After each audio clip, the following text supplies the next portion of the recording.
Ga ta nan ga tunanku, wata bafulatina ce dai tana da ɗanta ana kiransa mai gari, mijinta kuma ana kiransa fifi dallo. Kullum sai ta tsatsi nonon saniyarsu ta ɗora wa ɗanta ya tafi talla.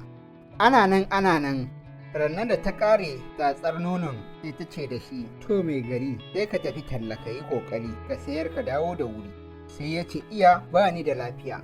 Sai ta ce da shi dole ya tafi tallan nan, shi kuwa ya ce ba zai iya ba. Ta dai tilasta masa ya ɗauki nonon ya tafi yana kuka, yana cikin tafiya a dokar daji. Kafin ya shiga gari sai ajalinsa ya sauka, ya faɗi da ƙwaryar nonon ya mutu kenan. Sai wata tsuntsuwa ta zo za ta wuce, ta gan shi a kwance. Da ta gan shi sai ta ce wannan lafiya kuwa, sai ta sauko ƙasa.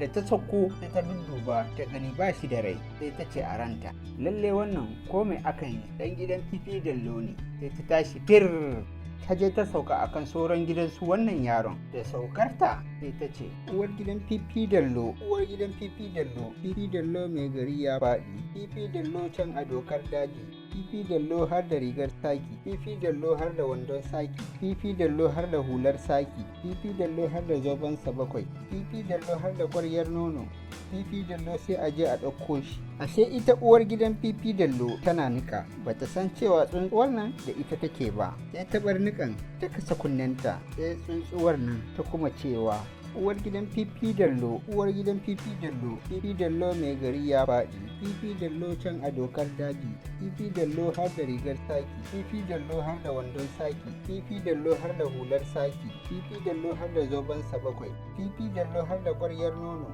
fifi dallo sai a je a ɗauko shi.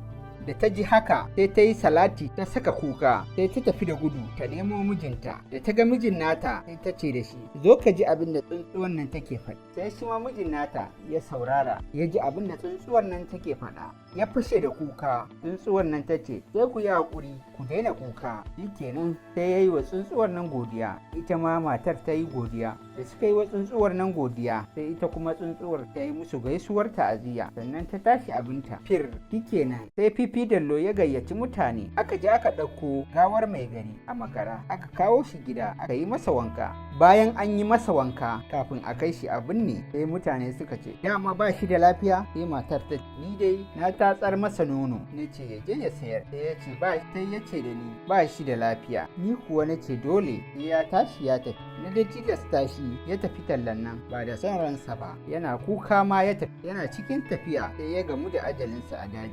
Allah ne ya kai wata 'yar tsuntsuwa daji ta gano gawar tasa. Sai mijinta ya ce yoke ashe dama ya ce ba za shi ba, kika tilasta masa don kin ga bana nan, to yanzu ai gashi nan kin rasa shi, ni ma na rasa shi. Shikenan sai aka haɗa shi aka kai shi aka binne. Sai ita ma ta dawo tana cewa da na sani ai da ban tilasta masa ya tafi tallan ba. Shikenan kurun ko ga tanan ku, wata barewa ce sai ta rikide ta zama mace kyakkyawa. Sai ta ɗauki ɗan kwatanshinta ta ɗora a ka ta tafi tsakiyar karofi ta ajiye. Da ta ajiye sai ta ce duk wanda ya jefa 'yar tsakuwa ta buɗe kwatashin nan shine mijinta. Sai wannan ya ɗauki tsakuwa ya jefa bai buɗe ba, wancan ya jefa tsakuwa bai buɗe ba. Sai aka sami wani ya jefa 'yar tsakuwa sai ya buɗe. Sai ta ce ta sami miji, shi za ta aura.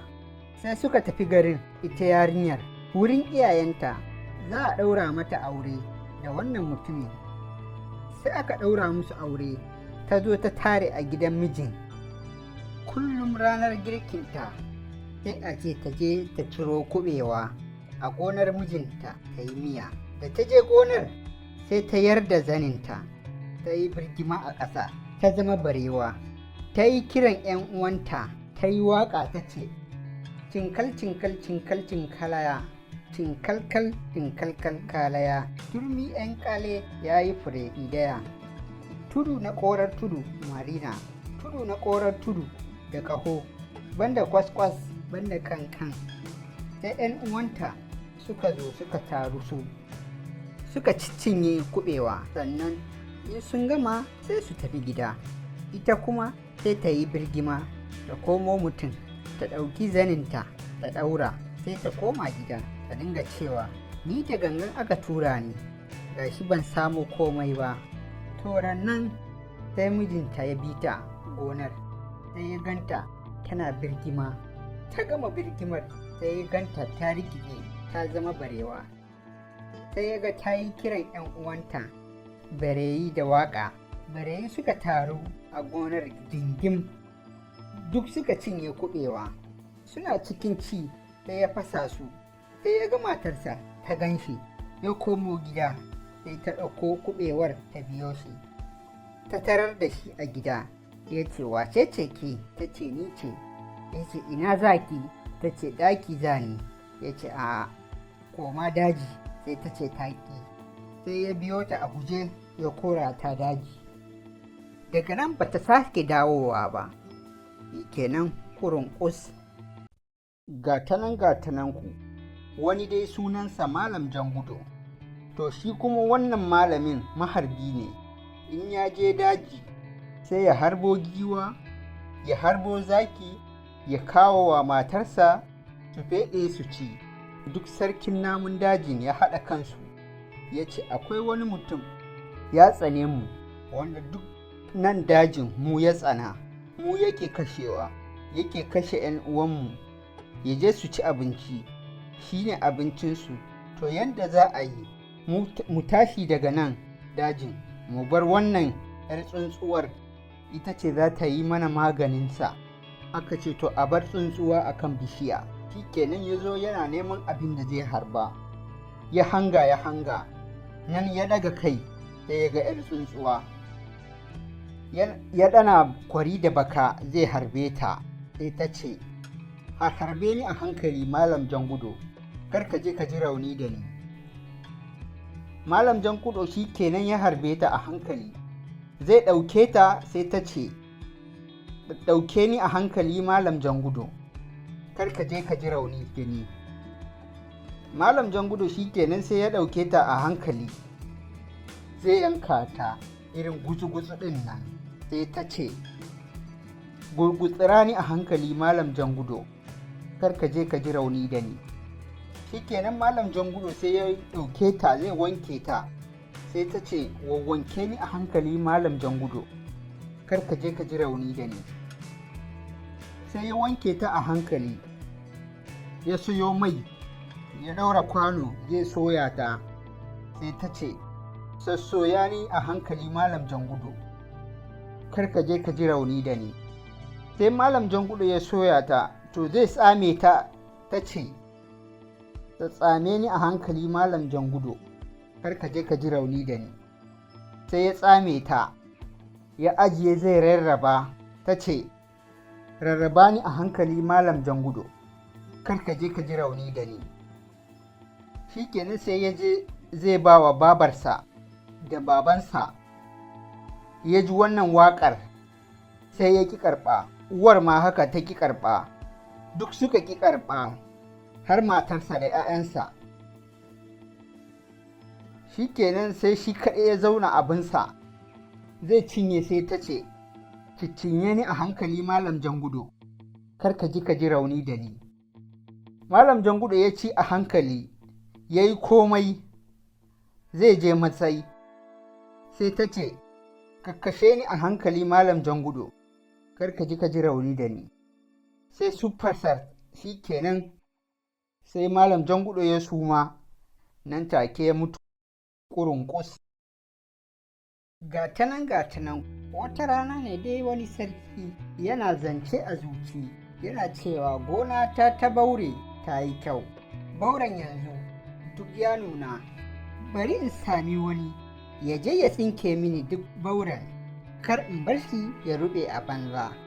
Amma wanda zai tsinke bauren ba zai sha ba, ko da ɗaya ma. Idan ya gama bai sha ba, zan ba shi 'yata tare da gararta baki ɗaya. Shi kenan kashe gari sai sarki ya sa duk aka yi shela a gaya wa mutane gari. Sarki yana kiransu a ƙofar fada, mutane suka taru a ƙofar gidan sarki. Sai sarki ya ce, dama ba wani abu ne ya sa na yi kiranku ba, gonar baure na ce nake so a tsinke min, amma ba za a sha ba ko ɓaure ɗaya, sai dai zan ba wa wanda ya tsinke ɗin ladan tsinkewar, wato zan ba shi ‘yata da gararta baki ɗaya. Sai kowa ya ce ba zan iya ba, domin ɓaure ya cika kyau ga kuma ƙanshi da zaƙi, ba wanda zai iya ba tare da ya sha ba. Can sai gizo ya zo ya ce wa sarki zan iya. Shikenan sai sarki ya ce to gobe ka yi shiri ka tafi. Da gari ya waye sai gizo ya ɗora ruwa a jallo, ya ɗauki madubi da kuma sinkensa na sakaci, ya je gonar sarki ya kama sinkar ɓaure. In yana cikin yi, mutane suka zo suka ce gizo barka da aiki, sai ya tsire tofar da yawu yana cewa tuf kai wannan ɓauren ko warinsa ba na so. Idan suka wuce sai ya ci gaba da tsinkar ɓauren yana sha, yana zuba wani a ƙasa. Shikenan ashe bai sani ba wata 'yar tsuntsuwa tana kallonsa.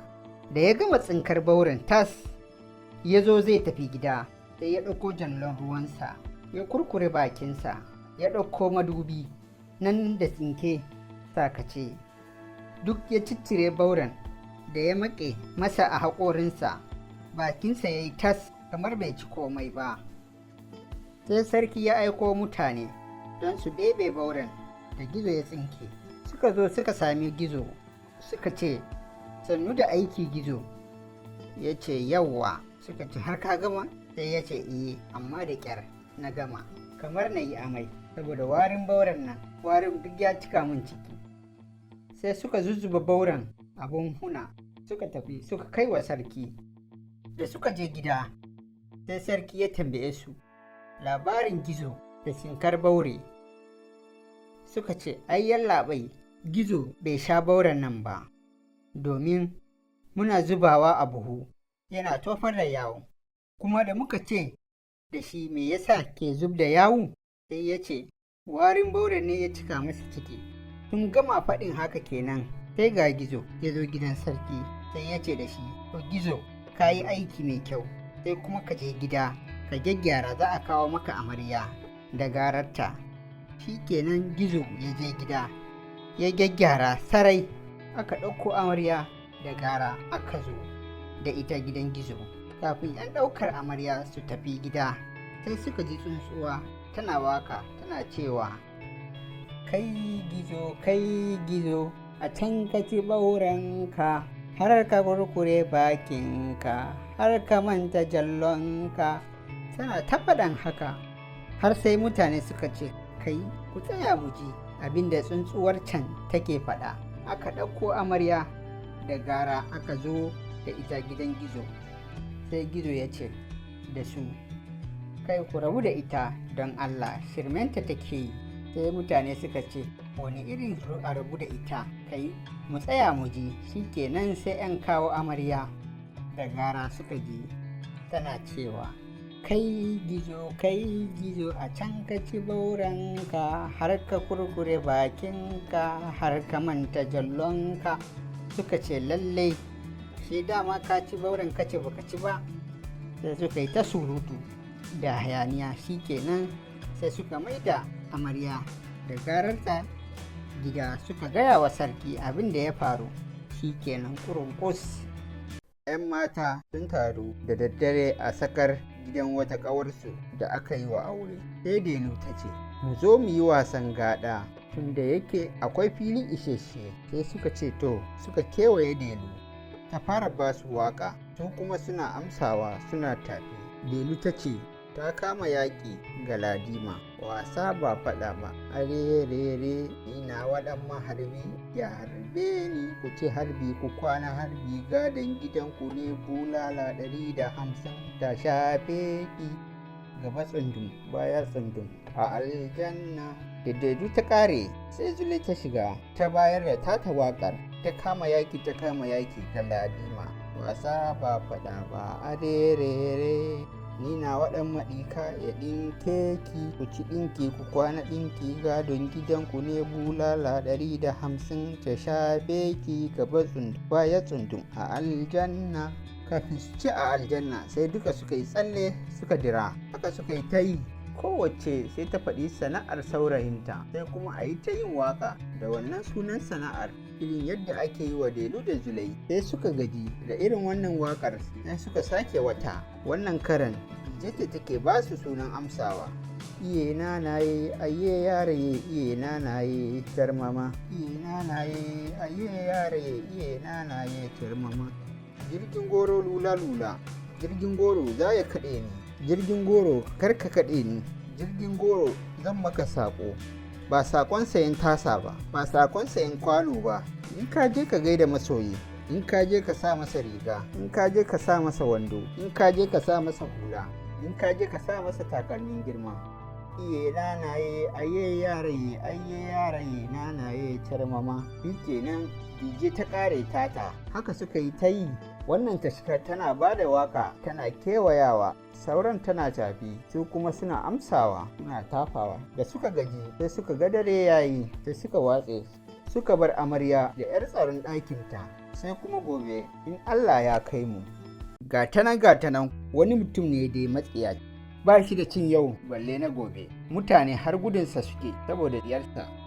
Da ya ga abin ba dama sai ya ce a zuciyarsa, bari dai in koma daji abina in ƙarasi tsiyata a can. Tunda yake a nan mutane har guduna suke yi, sai ya koma daji abinsa. Ya ɗinka rigar kaba da wandon kaba da hular kaba da takalmin kaba saboda ya sami abin sawa. Kullum sai ya fasa wani abu, wai shi dawule, ya ci ba shi da wani abinci sai dawule da ɗanya. Yana nan a cikin wannan halin, sai nan wata kuciya ta ganshi. Da ta ganshi sai ta ce, kai kuwa bawan Allah, me yasa ka zo wannan wurin kana zaune kai kaɗai? Shi kuma sai ya ce da ita, ni dai tsiya ta yi min yawa, ba ni da cin yau ba ni da na gobe, har dai mutane guduna suke yi saboda tsiya. Ni ne yasa na komo daji na ɗinka kayan kaba, ina kuma fasa dawule da ɗinya ina ci. Kenan sai kurciya ta ce, to ku ne sai a yi muku rana ku yi wa mutum dare. Sai ya ce, Allah wallahi ba zan yi miki haka ba. Sai ta ce, to ka gani zan kai ka wani gida mai kyau, za ka kuma samu arziki kuma za ka yi aure, amma duk inda kake in na ce mai rigar kaba ka ce mai wandon kaba ka ce takalmin kaba ka ce mai dugurguje, kai mai farfasa dawule ka ce kai mai farfasa dawule ka ce sai ya ce to shikenan naji. Sai ta sake cewa ka kiyaye fa har sau uku. Sai ya ce ai na rike zan kiyaye. Shikenan sai ta ce rufe idonka. Da ya rufe ido sai ya bude ya ganshi a wani gida mai kyau da arzikinsa da matarsa, ko fita ma baya yi saboda yana da abin da zai iya sha, har wasu ma su ci a jikinsa. Shikenan ana nan sai nan yar kurciyar nan ta zo ta sauka a gaban gidansa. Sai ta ce mai rigar kaba ya ce ta ce mai wandon kaba ya ce mai hular kaba ya ce ta ce mai durgurguji, kai mai farfasa dawule ya ce ta ƙara cewa mai durgurguji, kai mai farfasa dawule ya ce shikenan sai ya zo wajen tsuntsuwar suka gaisa. Bayan sun gama gaisawa ta ce to shikenan ni kuwa zan koma, sai an kwana 2 in sake dawowa. Ana nan duk kwana 3 sai ta zo wajensa sun gaisa. Ana haka matar mai rigar kaba ta ce, shin me yasa wannan tsuntsuwar suke ce maka mai rigar kaba ne? Wannan ai sunan banza ne, a ina ta taba ganin ka da rigar kaba? Yau in ta zo ta yi kiranka kar in ji kayi magana da ita, bari ma dai in haƙa rami in saka ka a ciki. Idan wannan shagiyar tsuntsuwar ta zo ta yi magana ta ji baka amsa ba, ai ta tafi ta bamu wuri. Shikenan sai ta haƙa rami ta sa shi ba da son ransa ba. Can sai tsuntsuwa ta zo ta sauka fir. Da ta sauka ta ce mai rigar kaba, sai ta ji shiru, mai wandon kaba ta ji shiru, takalmin kaba ta ji shiru.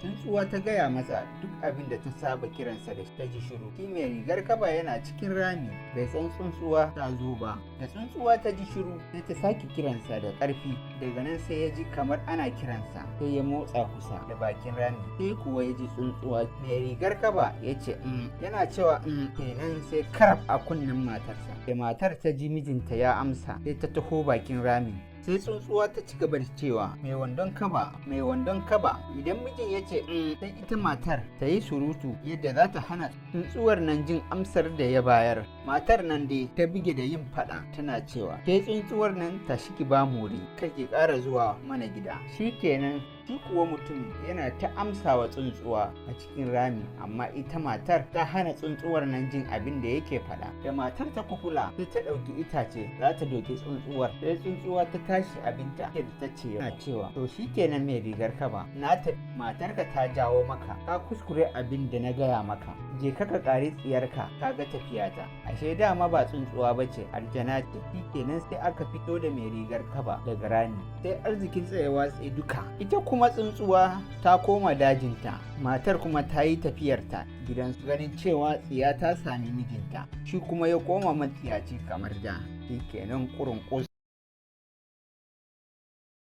Gatanan ku, akwai wani mutum a wani ƙauye mai suna Malam Fawas, yana da wani ƙatoton sa wanda yake taimaka masa a gona. Malam Fawas kuwa yana iya ƙoƙarinsa wajen kula da wannan san nasa. Wata rana sai Malam Fawas ya fita kiwon sansa, suna ta tafiya can sai suka gaji, sai ya ce bari in ɗan zauna a ƙarƙashin bishiyar nan in huta. Ashe kura ta hango su daga nesa, sai kuwa ta ce a'a, wannan ƙatoton san haka lallai abinci ya samu, bari in je in cinye ta. Amma kuma wannan mutumin fa sai da in yi dabara in kawar da shi tukunna, idan ba haka ba zan iya cin wannan san ba. Sai ya matsa kusa da su ya ce sannu me sa, wannan dajin nawa ne kake kiwo a cikinsa ba tare da karɓar takardar izini a gurina ba. To ina da tambayoyi da zan maka, in dai baka bani ansa daidai ba to wannan san naka ya zama nawa, cinye shi zan yi. Malam Fawas ya ce da kura ina jinki. Sai kura ta ce saboda wani dalili ne ya sa yake maka hidima haka, duk da cewa yana da ƙatoton ƙaho a ka. Sai sa ya buɗe baki ya ce da shi saboda ina taya shi haƙa ramuka da ƙahona, kuma shi ma yana bani abinci mai daɗi, kuma yana kula da ni sosai. Saboda abincin da ake baka shi yasa kake hidima haka, lallai girma ya faɗi. Kai kuma wannan sandar fa me kake yi da ita, ko sandar sihiri ne? Sai Malam Fawas ya ce a'a, ba sandar sihiri ba ne, sandar hikima ne. Kura ba ta gane me ake nufi da haka ba, sai ta ce sandar hikima? Me hikima kuma? A'a, wannan amsar ba ta yi ba, saboda haka wannan san naka ya zama nawa, cinye ta zan yi. Mutum ya ce a'a, amsa ta daidai ne, sandar hikima ne. Idan kuma kina so in miki ƙarin bayani sai ki faɗa min ko?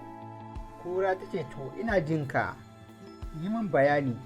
Sai ya ce to da dai na nuna miki wannan hikimar tawa, amma ban fito da hikimar ba. Idan za ki iya ɗan haƙuri, in yi maza in je gida in ɗauko miki. Kura ta ce to ka yi maza ka je ka ɗauko. Malam Fawas ya ce to ai ko ɗaure ki zan yi a jikin bishiyar nan, saboda kar ki cinye min sa kafin na dawo. Kura ta ce ɗaure ni, amma fa kar ka daɗe. Malam Fawas ya ce ba zan daɗe ba. Sai ya ɗaura kura a jikin bishiya ya shiga daji. Shi ko sa ya dinga yi wa kura dariya. Can bayan awanni sai Malam Fawas ya dawo da wani ƙaton kwali a hannunsa. Sai ya dawo ya ce ga hikima nan, na kawo ki gani da idanunki. Kura ta ce ina hikimar? Malam Fawas ya ce gashi, ki duba cikin kwalin nan za ki gani. Sai ku kura ta shige cikin kwali da gudu. Malam Fawas ya rufe kwali, ya ɗauko ya je ya wurgar a rafi, ya ja sansa suka koma gida. Suna ta masa dariya. Kurunkus. Gatanan an yi wani mutum da matarsa suna zaune cikin farin ciki a wata 'yar unguwa ta mafarauta da ke bakin wani daji. Suna nan sai matar nan ta samu juna biyu. Bayan watanni sai ta haifi ɗa namiji. Ita da mai gidanta sun yi farin ciki kwarai da gaske, sai suka raɗa wa wannan yaron suna Hamdan. Bayan ta yaye Hamdan da 'yan kwanaki sai ta sake samun wani ciki, amma kuma sai mai gidanta ya rasu kafin ta haihu. Haka dai ta ci gaba da renon ɗan Hamdan da abin da ke cikinta har ta samu ta haihu lafiya. A haihuwarta ta biyu sai ta samu 'ya mace kyakkyawa, sai ta raɗa mata suna Muhibbat. Tana zaune da 'ya'yanta wato Hamdat da Muhibbat, kullum suna wasansu da 'yar kiriniya ta ƙuruciya, irin wanda ba za a rasa ba. Ana nan sai ciwon ajali ya kama mahaifiyarsu, sai ta kwanta jinya. Sai ko ta kirawo yaranta ta ce, Hamdan da Muhibbat, jikina ya gaya min cewa ciwon nan ba na tashi ba ne, saboda haka Hamdan ga ƙanwarka na Muhibbat ba ta da kowa a nan sai kai, saboda haka ka kula da ita. Sai Hamdan ya ce wa mahaifiyarsu, to iya, insha Allahu zan kula da ita, ba zan bari ko wani abu ya taɓa ta ba. Bayan 'yan kwanaki kaɗan da yin hakan, sai ta ce ga garinku nan, yaran nan ƙanana su biyu suka zama marayu. Gashi ba a garinsu na asali suke zaune ba, saboda haka ba su da dangi ko ɗaya a wannan gari. Duk da cewa Hamdan bai gama kwari ba, amma kullum da safe sai ya shiga daji ya farauto ƙananun dabbobi, ya tsinko 'ya'yan itatuwa don su ci su ƙoshi shi da ƙanwarsa Muhibbat. Haka dai ya ci gaba da renon ƙanwarsa. Duk sanda ta fara kuka irin na yarinta sai ya shiga yana mata waƙa yana lallashinta. Duk sanda ya yi mata wannan waƙan sai ta yi shiru komai zafin kukan da take yi. A duk lokacin da zai fita daji farauta sai ya ɓoye Muhibbat har ya je ya dawo. Kullum haka har dai wata rana ya saba da namun dajin, kuma suka lura cewa yakan zuba wani abincin da ya samu a dajin a cikin jakarsa ya tafi da shi gida. Wata rana da ya je farauta ya gama, sai namun dajin suka tare shi da hira. Suna cikin hira sai zaki ya ce da shi, Hamdan, kullum na ga idan ka samu abinci kakan tafi da shi a jakarka, ina kake kaiwa ne, ko iyayenka kake kaiwa? Sai Hamdan ya ce, a'a, ba ni da kowa illa ƙanwata Muhibbat, ita kaɗai gare ni, iyayenmu sun rasu sun bar mu kaɗai, ita nake kaiwa wannan abincin. Jin wannan bayani duka suka tausaya masa, sai ya yi bankwana da su ya tafi gida.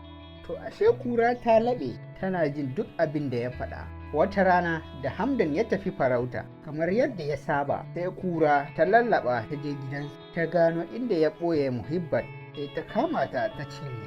Da Hamdan ya dawo gida ya nemi ƙanwarsa a inda ya ɓoye ta domin ya bata abinci, sai bai ganta ba. Sai ya fara kuka, ya kara da ya bincikawa ko ya ganta, amma abin ya ci tura. Amma da ya ɗan duba bayan ɗaki sai ya ga jini a inda kura ta cinye ta. Ganin haka ya koma daji ya tara namun dajin yana tambayar su wanda ya cinye masa ƙanwarsa daga cikinsu. Duk namun dajin kowanne ya musa, sai kurege ya ba wa zaki shawara ya ce, ya kai sarkinmu, ni ina ganin abin da ya kamata a yi shine duk namun dajin da ya je shan ruwa a bakin rafi ka tsaya a gurin ka sa ya amayar da abin da ke cikinsa mu gani. Zaki ya amince da wannan shawarar, sauran namun dajin ma suka yi murna da ita, sai duka suka yi amai a bakin rafi. Ba a ga wanda ya yi aman Muhibbat ba, har za a baje kowa ya koma hanyarsa. Can sai aka ga kura ta taho tana ɗingishin ƙarya wai ita ba ta da lafiya. Sai aka gaya mata abin da aka yi, sai aka gaya mata abin da ake yi, sai ta ce, ni fa ba ni da lafiya, tun safe ban ci komai ba, balle in yi amai. Namun daji suka ji haka sai suka yi shiru.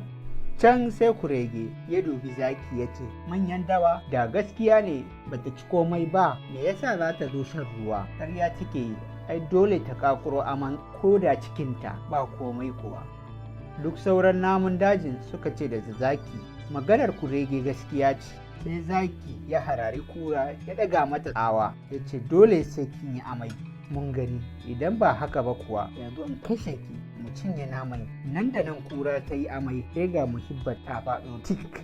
Da Hamdan ya ga haka, sai shi kenan gaskiya ta tabbata, dama mutane suna cewa kura mace amana ce. Kafin kiftawar ido sauran namun daji sun far mata suka ya galgala ta. Shi kuma Hamdan ya ɗauki kanwarsa Muhibba ya wanke ta tas, sai gashi ta tashi sumul kamar ba a taɓa ta ba. Sai ya sa ta a gaba suka kama hanyar gida. Haka ya ci gaba da renon ƙanwarsa Muhibba har ta girma ya aurar da ita.